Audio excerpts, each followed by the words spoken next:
உங்கள் தந்திவன் தொலைக்காட்சியில் சாணக்கிய தந்திரம் தினமும் இரவு 8 மணிக்கு காண தவறாதீர்கள். தனது மகனிடமிருந்து போதைப் பொருள் கைப்பற்றினார்களா என்ற கேள்வி எழுப்பிய நடிகர் மன்சூர் அலிகான் தமிழ்நாடு முழுவதும் போதைப் பொருள் கிடைப்பதாக ஆவேசமாக குற்றம் சாட்டினார். வச்சிருந்தா தப்பு பண்ணியிருந்தா அதை பார்க்கலாம். ஆனால் அவன் ஏதாவது காரில் பிடிச்சாங்களா, ஏதாவது வசதி பிடிச்சாங்களா, அவன் ஏதாவது அடிக்கிற மாதிரி பார்த்தாங்களா, அதெல்லாம் ஒன்றும் கிடையாது.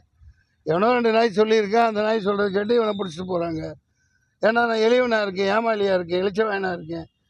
ஆமாம், ஊருக்கு இளைச்ச ஆலமத்து பிள்ளையாருங்கிற மாதிரி மன்சூர் அலிகான்னா ரொம்ப இளைச்சவாயனாக இருக்கேன். ஆனால் நாரி கிடக்க தமிழ்நாடு முழுக்க எங்கே பார்த்தாலும் போதை வசதி இருக்க. ஒரே நாளில் நிப்பாட்ட முடியும். நேரம் வரும், அப்போ நான் பொங்குவேன். வச்சிருந்தா தப்பு பண்ணியிருந்தா அதை பார்க்கலாம். ஆனால் அவன் ஏதாவது காரில் பிடிச்சாங்களா, ஏதாவது வசதி பிடிச்சாங்களா, அவன் ஏதாவது அடிக்கிற மாதிரி பார்த்தாங்களா, அதெல்லாம் ஒன்றும் கிடையாது. எவனோ 2 நாய் சொல்லியிருக்கேன், அந்த நாய் சொல்கிறது கேட்டு இவனை பிடிச்சிட்டு போகிறாங்க. ஏன்னா நான் எளிவனாக இருக்கேன், ஏமாளியாக இருக்கேன், இளைச்சவாயனாக இருக்கேன். ஆமாம், ஊருக்கு இளைச்ச ஆலமத்து பிள்ளையாருங்கிற மாதிரி மன்சூர் அலிகான்னா ரொம்ப இளைச்சவாயனாக இருக்கேன்.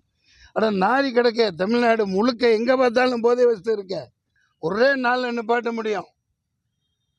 நேரம் வரும், அப்போ நான் பொங்குவேன். உங்கள் தந்திவன் தொலைக்காட்சியில் சாணக்கிய தந்திரம் தினமும் இரவு 8 மணிக்கு காண தவறாதீர்கள்.